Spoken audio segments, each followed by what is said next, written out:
Après 5 semaines, j'ai la preuve photo à l'appui que ça fonctionne. De prendre une résolution par semaine, que on maigrit et qu'on se sent mieux dans sa peau.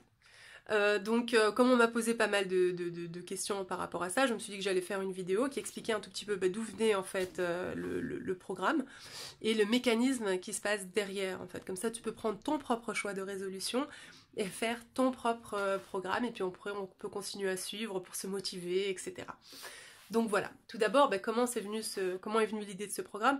Tout simplement, avant, je faisais du sport, je faisais un régime, si je voulais perdre du poids, j'essayais de tout faire en même temps. Et ça fonctionnait assez bien, puis une fois que j'avais perdu du poids, je revenais dans mes anciens travers, je reprenais du poids, je recommençais, etc. etc. Jusqu'au moment où c'est devenu un tout petit peu insoutenable, vu que j'ai pris pas mal de poids après ma grossesse, et donc là il fallait en perdre quasi 35. Et puis en même temps, j'avais jamais le temps de tout faire en même temps. Donc je repoussais jusqu'au jour où j'ai eu l'élimination. Au lieu d'essayer de tout faire en même temps, pourquoi ne pas faire une chose à la fois, prendre une résolution après l'autre? Donc là j'ai poussé un tout petit peu plus la réflexion et je suis tombée sur cette théorie qui dit que quelque chose en fait quand on commence à le faire et quand ça devient une routine, après 21 jours, c'est une habitude. Donc on n'y pense plus, on le fait vraiment, on le fait juste. Donc après, en poussant un tout petit peu plus la réflexion, je me suis dit qu'il y avait exactement trois axes qui sont importants pour pouvoir perdre du poids. Donc pour moi, les 3 axes principaux, c'est donc l'activité physique, c'est la nutrition, et le troisième, c'est le bien-être, parce que ça permet de garder le cap, de rester focalisé et d'aller sur le long terme. Donc, parfait. 3 axes, ça fait 3 semaines, ça fait exactement 3 x 7, 21 jours. Donc finalement, le mécanisme, c'est vraiment ça. La première résolution que je prends, c'est la nutrition. Ensuite, la semaine d'après, je prends une résolution qui a à voir en fait avec l'activité physique. Et la 3e semaine, je prends une résolution qui a à voir avec le bien-être. Avant de retomber en fait sur le premier axe, une fois que la première résolution est devenue une habitude, qui est la nutrition, etc., etc. Donc en fait, finalement, je ne pense à une résolution d'un axe que, voilà, une résolution à la fois, un axe à la fois, ce qui est vraiment pas mal, et je pense que c'est pour ça que c'était assez facile d'arriver à ce résultat-là. Donc voilà, ça c'est le mécanisme derrière. Ensuite, en fait, le choix des résolutions. Sur quoi il est basé? Il est basé sur 3 choses. Il est basé sur ma personnalité, il est basé sur ma vie, donc j'ai analysé un tout petit peu ce que je mange, comment je fais, ce qui me manque, et il est basé sur mes notions en fait que j'ai accumulées pendant ces 15 ans où je travaillais autour de personal trainer, de coach, de nutritionniste, etc. Et où j'ai vu en fait des personnes qui perdaient du poids, et où moi-même j'ai fait mes régimes, donc je me suis toujours intéressée au sujet. Et je suis tombée en fait sur quelque chose que je vais appeler moi la pyramide d'importance pour perdre du gras. Je vais pas dire du poids, je ne dirai plus du poids parce que c'est vraiment du gras. Parce qu'il faut se rendre compte d'une chose, c'est que la graisse pèse moins lourd que le muscle. Le muscle pèse plus lourd que la graisse. Donc quand on commence à faire du sport, on va peser peut-être un tout petit peu plus lourd. Donc pourquoi se focaliser sur une balance qui nous donne en fait un chiffre qui veut rien faire, qui veut rien dire et qui fait mal. Donc on va perdre du gras, c'est ça qu'on veut faire. Donc sur quoi c'est basé en fait? Comment perdre du gras? Et c'est l'échelle d'importance. Donc c'est vraiment une chose après l'autre. Voilà. La première chose qui est importante, c'est les calories. Donc oui, on sait tous ce que c'est les calories. Il y a des calories dans tout ce qu'on mange et c'est un peu l'énergie que ça nous apporte qui est importante. Donc ce qu'il faut, c'est pour perdre du poids, c'est en ingérer moins qu'on en sort en fait. Il n'y a pas une révolution là-dessus, c'est tout simplement comme ça. Et tous les régimes qu'on voit autour de nous, que ce soit Weight Watchers, que ce soit les régimes, le intermittent fasting, donc le jeûne intermittent, tous ces régimes-là, Cambridge, Watford, tous les noms aussi bizarres que ça puisse paraître, sont basés là-dessus en fait. C'est le fait de assimiler moins de calories qu'on en dépense. Ça, voilà, il n'y a pas de secret. Maintenant, comment en fait faire ça? Il y a 2 choses. On peut soit manger moins de calories, soit augmenter sa dépense de calories. Pour augmenter sa dépense de calories, il y a 2 manières. Il y a la manière directe, donc directement quand on fait du sport, quand on court, quand on va faire du cardio, on dépense des calories. Soit en augmentant en fait son métabolisme. Comment on peut augmenter son métabolisme? Mais il y a différentes techniques qui permettent de faire ça. Par exemple, muscler son corps. Faire de la musculation en fait, donc on dépense sur le moment même, mais on va dépenser aussi beaucoup plus de calories après, vu qu'on aura augmenté son métabolisme. Donc voilà, c'est important à retenir. Donc le cardio, on dépense directement, la muscu, on en dépense un peu maintenant, mais en même temps, ça nous permet de dépenser plus tard, parce qu'on dit que le muscle brûle la graisse. Voilà. Donc la deuxième, c'est les macros. Donc on a tous entendu parler, même pas, enfin avant quand je lisais sur les trucs macro, ouais, je fais attention à mes macros.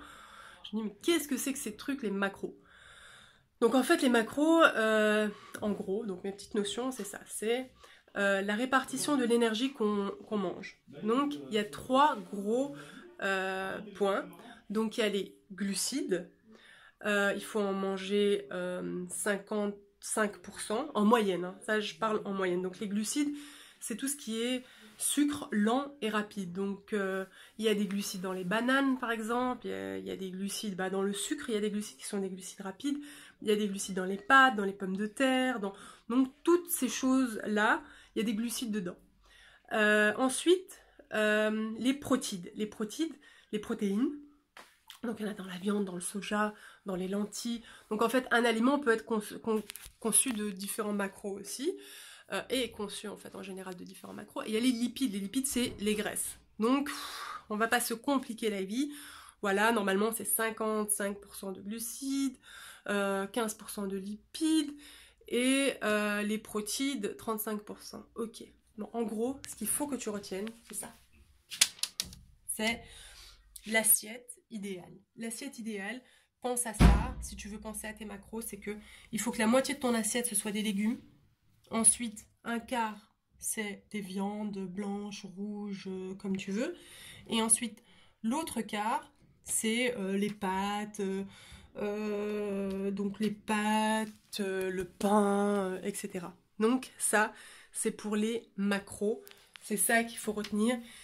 Mais n'oublie pas que c'est en deuxième. Donc d'abord les calories, ensuite les macros. Donc si tu as une assiette comme ça en fait qui est bien répartie, mais que tu manges pas une assiette mais tu manges un plateau, ben tu manges trop de calories donc tu perdras pas de poids.